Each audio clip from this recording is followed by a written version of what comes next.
Good afternoon, everyone. This is the January High School Assessment Coordinator meeting. We're going to cover a lot of information today, so I hope that you're holding on for the ride. Remember that this is available in the resource portion of the high school coordinators page. And so I'm going to just get going here with the slides. All right, so let's dive into what we're going to talk about today. We're going to take a look at finishing up access. And so those of you who are here just for that, and if you don't have any questions once we're done, thank you for showing up, and you can go as you need. But if there are questions, please don't hesitate to ask. We'll also be spending time talking about the ACT and some of the updates with that. A really important piece that's coming up is the Dane County Youth Assessment. So we'll be spending more time on that, but then also not forgetting that we're going to be talking about, we're coming up on forward and dynamic learning maps. The forward assessment comes before pre-ACT, or at least the window opens about that same time, just so you're aware of that. We'll touch base with the whole opting out process because now begins that season, and we'll go from there. Just a reminder, want to make sure that you know that we've got a lot of people here who are able and willing and excited to help you. So the assessment team itself, myself, Sarah, and Jamie, student services, any questions around accommodations, Stacy Will is ready to jump in. Ben Kolash and is able to answer almost every single question there is on the planet talking about English learners. So you have a very talented team. Lee Veerstra is the department, she is the innovation team lead in the department, but she's also been focusing on data use in high school. So if you get to the point where you want to use more data, she is absolutely the person who will help you out. All right, just a reminder, and we keep doing this all the time because every once in a while somebody says, oh, I need to find that. So our assessment website is built on two sides, the public facing and the staff only side. But to get there, you can go to mmsd.org/assessment. There's a lot of things there. There's going to be more in the next week as I put more and more information about ACT, about DCYA, about forward, all those things up on those pages. There's also the assessment coordinators page. So if you have trouble finding that, please let me know. As always, we do have office hours in our department every Monday from 2 until 3. If you can't make those times, please connect with us and we will certainly be happy to be available for you. But there's in the slide deck and in the running agenda for our meetings, there is a link to that, to those office hours there. Okay, so let's dive into it. We're just about finished with the access and alt access test. So what is it going to be? What do you have to do in order to actually finish this out? So earlier this year, we talked about the timeline, and I just have this listed here. We've got the student, everything that began way back in November. We're now into almost the middle of January. We've got a lot of things going on, but keep in mind that if you have students who arrive, are enrolled, do the home language survey. If it says yes, then they need to have the WIDA screener, and then only then are they identified as English learners. If that happens and that is completed prior to the 19th of November, which is next Friday, a week from this Friday, then they should be taking the access test.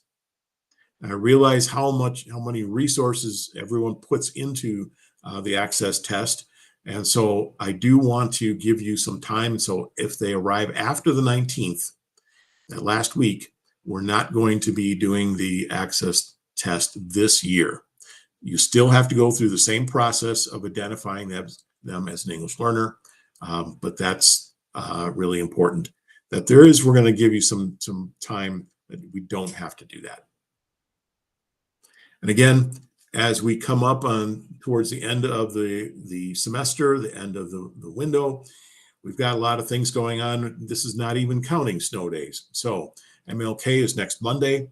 And then following that is the 26th, the end of semester, end of the window.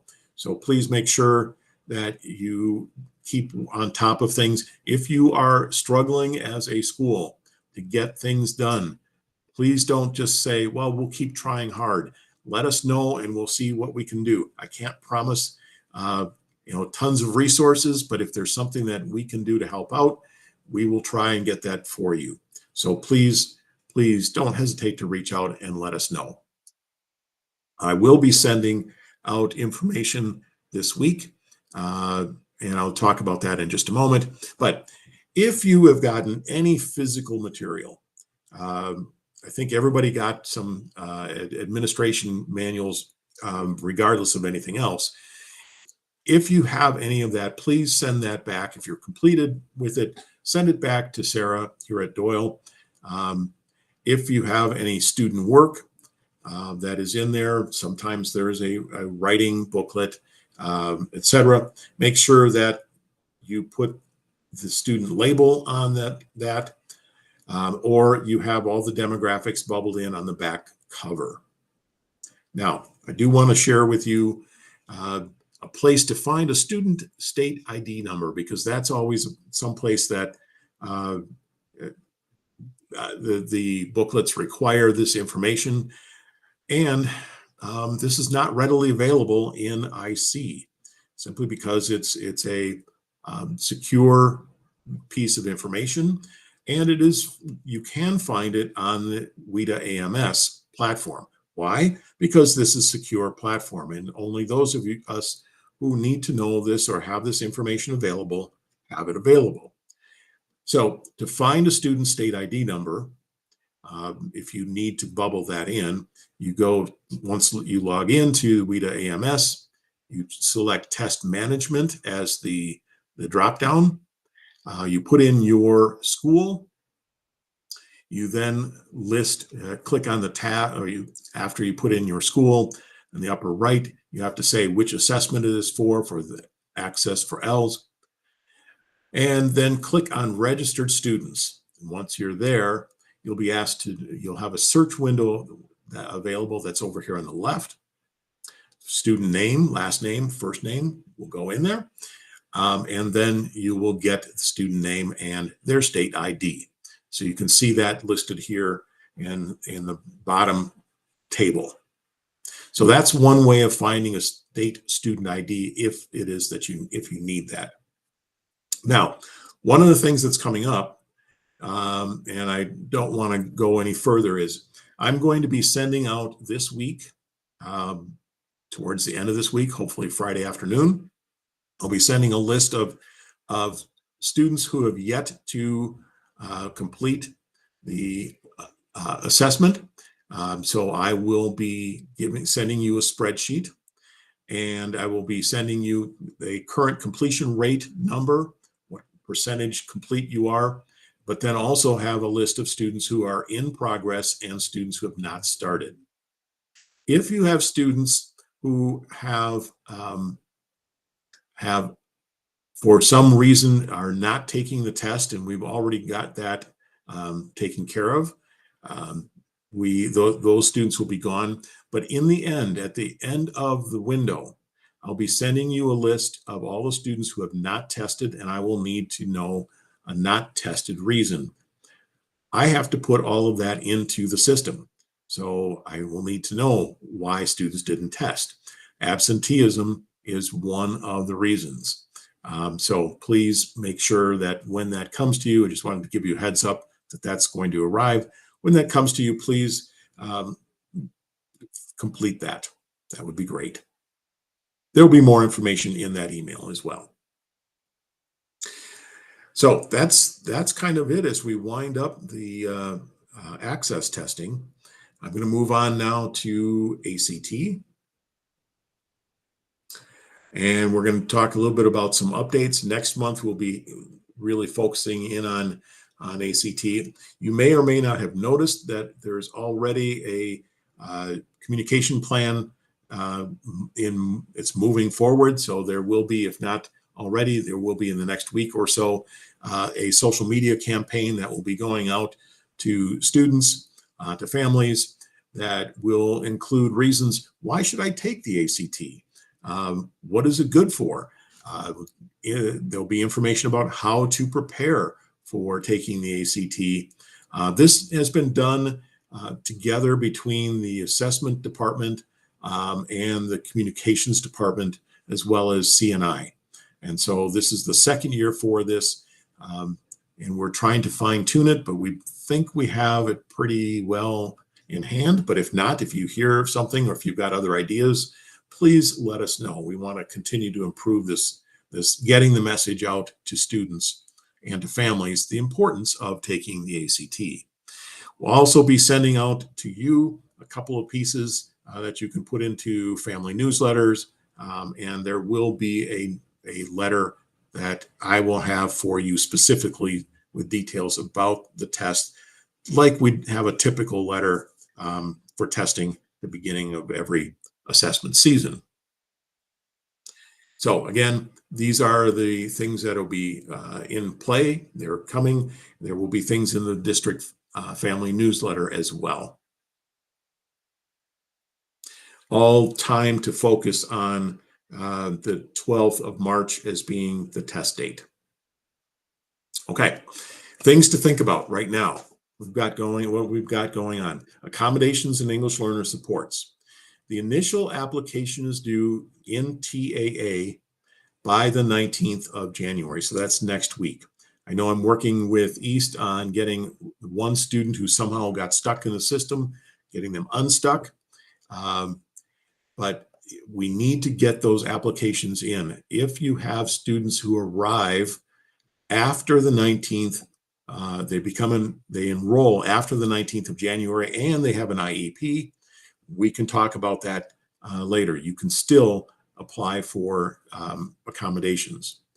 But it's that initial application for students who are enrolled right now that you need to have that information in by the 19th. Also, on an annual basis, ACT asks that all students who are English learners have an updated indication that they are, in fact, English learners. And so that's where you will need to have the most recent access test or other information that supports the fact that they are English learners. If we don't have that, there's no possibility of getting the supports for them. Likewise, if there's nothing in with the accommodations in TAA, there's no way of getting the accommodations that students deserve on the ACT. Please keep in mind, enrolled students in your school, they may not be attending your school. They may be in another program, such as the STEM Academy. Those students will be coming back to your high schools on ACT Day to take the ACT. And so we need to make sure that if someone at STEM Academy has got has an IEP that includes things around testing, that is also something that gets included in the accommodations application for those students. So TAA here is also important. There's a huge list of programs out there that students are still rostered primary enrollment at your school to make sure that you catch those students in the accommodations upload. Now, once the 19th of January passes, then the following day, actually right now, if you've put in initial applications and they have rejected it, said no, for whatever reason, reconsiderations can be applied for through February 2nd. So this is not something that we can just sit back and say, well, we tried, but definitely push back on ACT for a student that actually uses and needs to have specific accommodations. If that is not happening, let me know. DPI has reached out and said that they are going to push on things as well. So if there's a student that you've applied for accommodations, you've hit the deadlines, they're declined, you put in a request for reconsideration and they're declined again, please let me know. And we'll work together on this alongside of the staff at DPI. So this is really important. Now, some updates. I believe all of you who are the ACT coordinators for your schools should be able to get into Pearson Access Next. If you cannot, please do so in the next couple days. Try to do that. Let me know if you cannot get back in or into Pearson Access Next, because we're almost at the point where we're going to need to ensure that there are folks who need access and you have the ability to add them. So there are also 4 different websites to bookmark. The success.act.org will have all of your student data in it. And it goes back for 3 years right now. So you can actually go in right now and take a look at ACT data. Pearson Access Next, of course, DPI has some scheduled webinars. There are some that will be coming up in the near future. So please don't hesitate to check that out. And then the ACT Wisconsin website, which is the replacement for manuals, test administrator manuals. So if you need to know about something, it is there. That website gets updated regularly. So I will be updating ours as well in the next few days.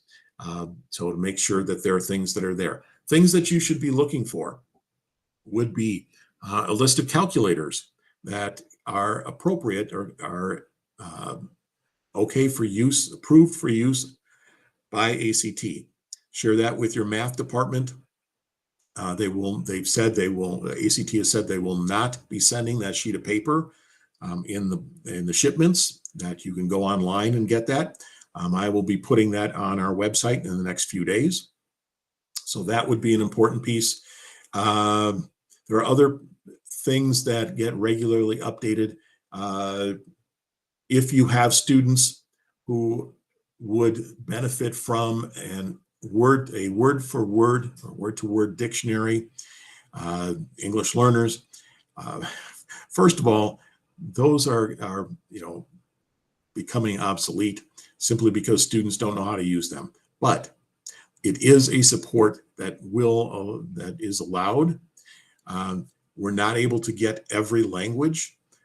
There are languages that I cannot find. There is no word-for-word dictionary, for instance, for Mandinka. Nothing that I can find, and that is approved. So let me know what you need, how many you need. I have a few of them on the bookshelf behind me, and it would probably be a good thing to work with those students ahead of time so that they know how to use a word-to-word dictionary. So just keep that in mind as we keep moving forward. So you're going to be getting your ACT material in the next few weeks. I believe everybody indicated that it would be like the first week in February, I believe, is when that's coming. So it'll definitely be before our next meeting. So some things to keep in mind. The process is pretty straightforward, but I want you to inventory that material as soon as it gets in. How many test booklets did you get? Compare that to what is on the sheet. It should be identical. You might say this is an exercise in futility, because if it says there's 417 booklets there should be 417, but that's not always the case. You are responsible for these test booklets, and if there are missing booklets, ACT will be unhappy, and I don't know what they're going to do. But again, that does not bode well. It's not a great thing. So inventory them as soon as possible. Make sure that you have a secure area that you're going to put them in, meaning it should be behind a locked door that limited people have keys to. Once you've got your booklets inventoried, you may notice that, for instance, if I have 417, but I have 425 students who are juniors who are scheduled to take this, you may need more test booklets. That is something that you order through Pearson Access Next. There's a materials section. We'll go through that next month. We'll actually get into Pearson Access Next. They will ship pretty quickly, meaning usually overnight or 2 days, you will get that material. Now, keep in mind that if you get 417 books, but you only have 402 students, that's okay. They do ship an overage amount, so you should be getting you should have some extras.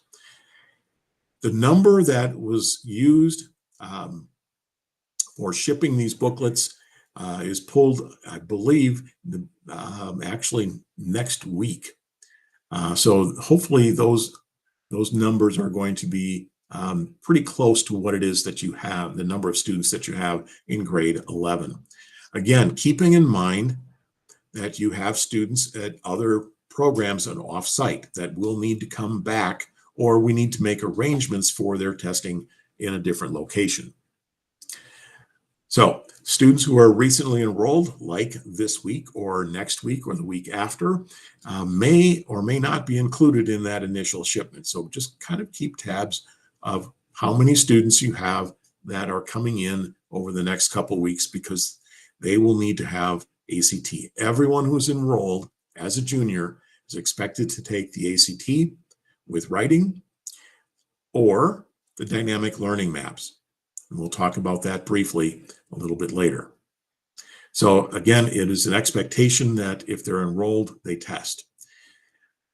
Every year, and over the past couple of years, I have had students who have requested to take the ACT who are seniors.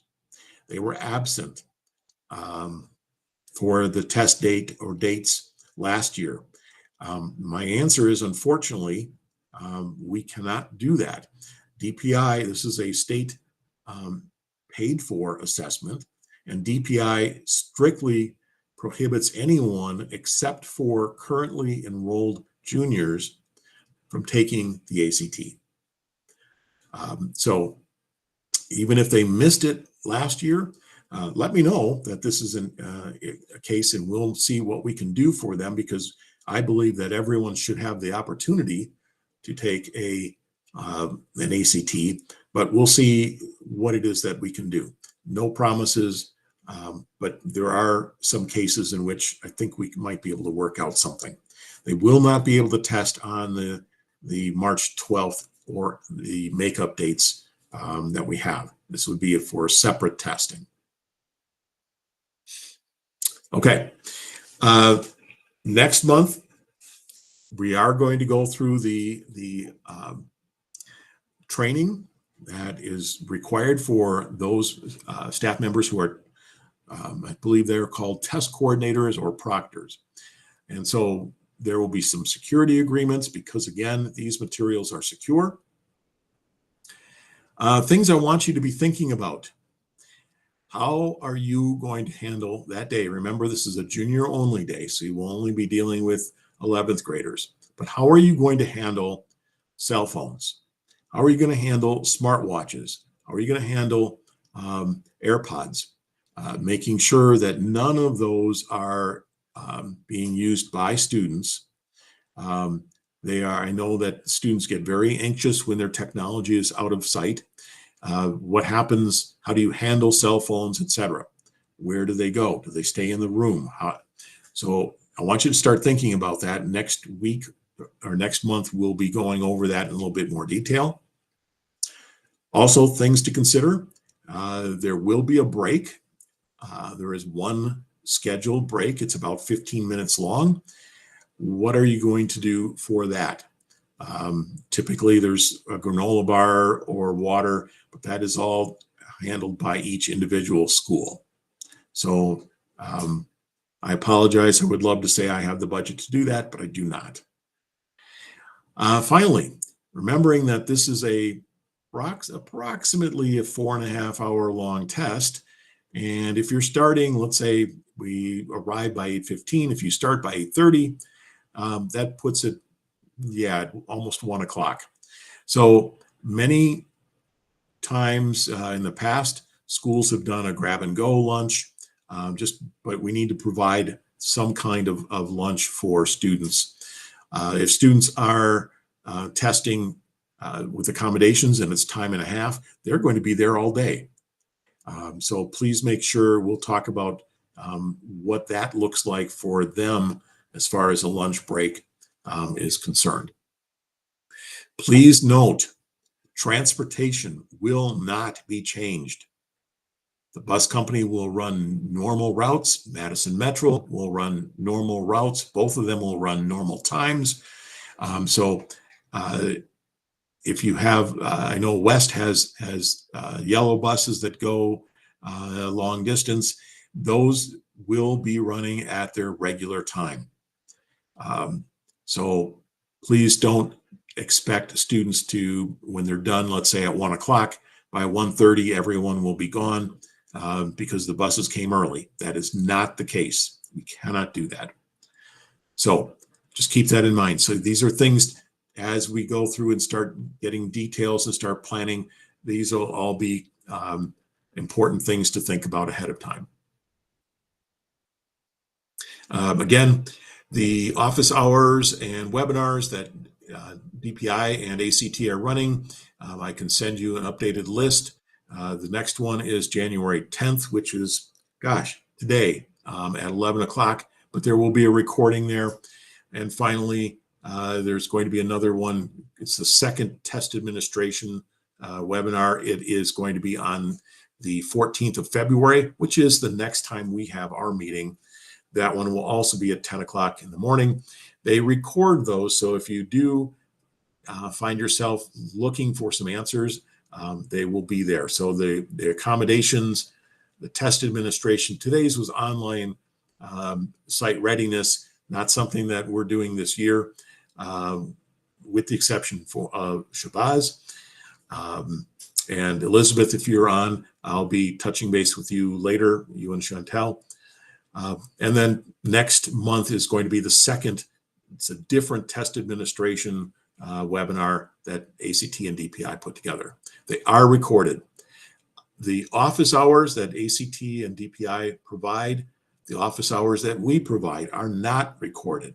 So if you are looking for information and trying to go back in time, you said, oh, I was there, what did they say? Those particular meetings are not recorded. So just keep that in mind as we provide and look for resources. Okay, I'm going to just stop and catch my breath there. Any quick questions about ACT before we move into DCYA?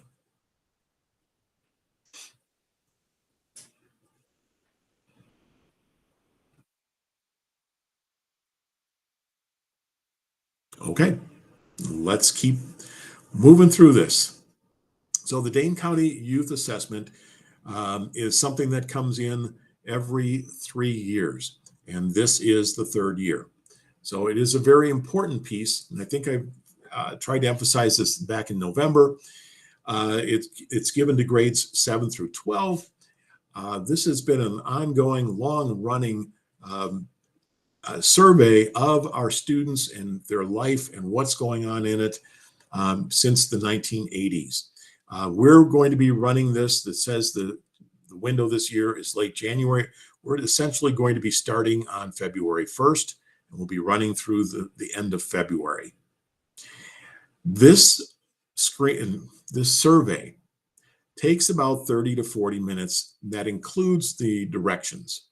So the idea is that all students will have an opportunity to share information anonymously with Dane County. And this is sponsored by the United Way. The data is collected, and they have all kinds of questions on this, things that are coming up. First of all, why? One of the things is that this is something that supports you and your students. This is not just a survey that you take and nothing ever happens with it. The information that comes back from DCYA this year alone has brought in $1.1 million worth of grants to the middle schools and high schools for programming that provides student-centered, student-focused support. So please keep that in mind. This is really important. We want to get a good turnout of students. Students should have this opportunity. I'm not asking you to chase after students, but I think that students should have at least 2 different opportunities. After that, you know, I don't want you spending your time running around with students, trying to get students to do this. And because it's anonymous, I will not have the ability to go in and say, you know, La Follette, you have this many students who did not test, and here's who they are, who did not take the survey, excuse me. I will not be able to do that. I will be able to get you a percentage of, this is the number of students that are enrolled, and this is the number of surveys that were taken. I would love to see if we could get 70%. I know that that's probably reaching for the stars, but again, this is a really important survey and information piece that provides resources to our students. So what's coming up? There will be a parent letter regarding the survey that we ask that you will be share with families. It's essentially passive consent. So the survey, the letter will say, if you don't want your child taking this, and here's how you respond to that. And so if I get any of those responses, I will share those with you so that we know that the students will not be taking it. It is a fairly short survey. So we'll get that information, that family letter, out to you by the 26th. Right now, in production, there is a small group of MMSD students that are creating a video explaining why is this important to their peers. So it will be less than 5 minutes, and we'll have that video ready and as part of the process for taking the survey, that for 30 to 45 minutes, 40 minutes, excuse me, we're counting in that you'll have the access to the video. Staff can show the video, read the instructions, and then let the students go. And that should take no more than 40 minutes. Also working with MSCR to get the word out to the after-school organizations and clubs, activities, that this is coming, and this is important because it does fund a lot of different student-centered programs. The goal is that all students will have a chance to take the DCYA. I know that you can't answer this right now, but when will they take it in your school? Where in the schedule will this be? It might be on a single day that everybody in the school does that. It might be over a specific week. I will be reaching out to you and asking for an idea, a plan, and making sure that you do have a plan in place, because this is really critical.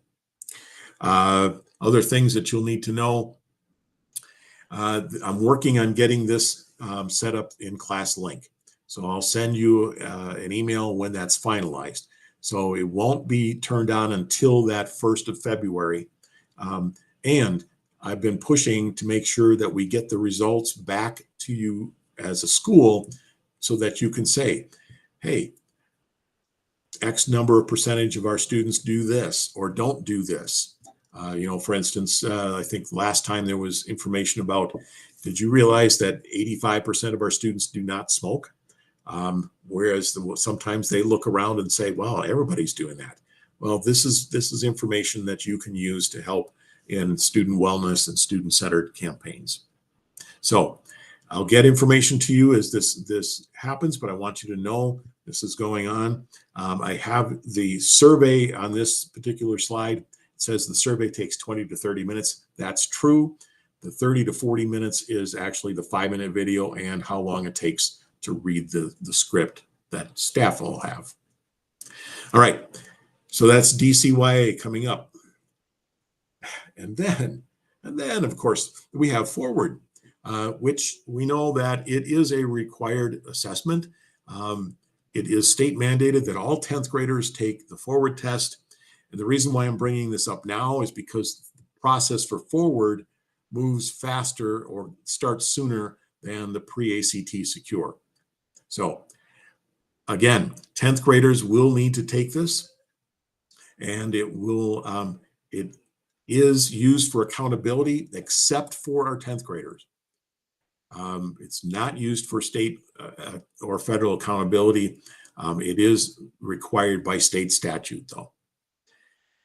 It's computer-based, and those of you who have done this before know this. We're going to be using Chromebooks.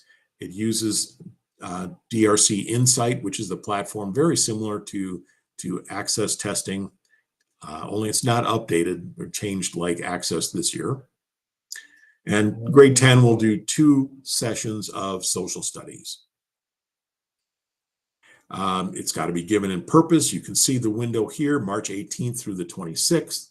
Students will need tickets. They will not be doing ClassLink. It's not available.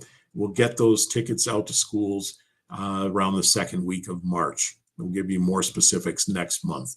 Now, most schools, no, let me back up. Many schools consider doing this in the same day that they do the pre-ACT Secure. That's fine. It's well within the window. You may choose to do this in a social studies class. Again, 10th graders are expected to do this. So however you choose to do that, I will support it, but the window is the 18th of March through the 26th of April.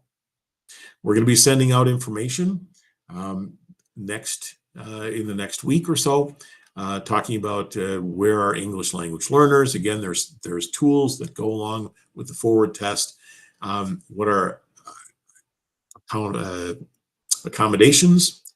Keep in mind that if you have any students at Madison Promise, again, 10th graders, they are expected to come in person to take this. Again, all state assessments are in person. We'll send out more information in emails to the Forward exam coordinators in your schools. The total time for 10th graders is approximately 70 minutes. Forward is not a timed assessment. Unlike ACT, unlike the pre-ACT Secure, there's not a clock ticking on this.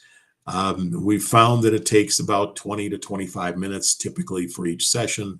And so just to give you a heads up on what time it is. However, I do need to point out to you, there's been a change in the online testing tools that are available for students this year. The reason I'm bringing this up is twofold. Number one, it's a concern this year that you're aware of it. But number two, if we go to the online ACT next year as a district, as the large comprehensive high schools that we've talked about, this is something that may be available, and it does require some extra concern. What's changed this year is text-to-speech is a universal tool, meaning that text-to-speech is available to all students without having to turn it on behind the scenes, without having to request it as a designated support or accommodation. It's there for every student. So students can have the directions, the prompts, and the answers read to them, as well as any reading passages that are in the social studies test. You can imagine what that might be like with 25 students in a classroom, all choosing to click on the text-to-speech voice at different times. So this is one of the things that's really important. Students will need to have headphones in order to do this. So this may or may not be something you want to tackle on pre-ACT Secure Day, but we can talk more in detail about that. I'm working on getting some headphones, but I'm certainly not going to be able to provide a sophomore class list of headphones, that number of students. So I will have to talk about what some options are as we get closer and closer to that deadline. Next month, there's going to be a lot of detail in that particular meeting. All right, we're almost finished. Dynamic learning maps is the alternate assessment for both the for all the pre-ACT Secure, the forward exam, and for the ACT. If a student is in their IEP, their instruction is focused on the essential elements standards, then they are to be taking the dynamic learning maps. All students should be taking one of the state mandated tests, the pre-ACT, the forward, and or the ACT plus writing. So that's coming out. There's information going out to case managers regarding training. If it hasn't already gone out, it will be going out shortly. And then that whole process begins. But I just want you to be aware that the window is the same as the forward window. So March 18th through the 26th of April.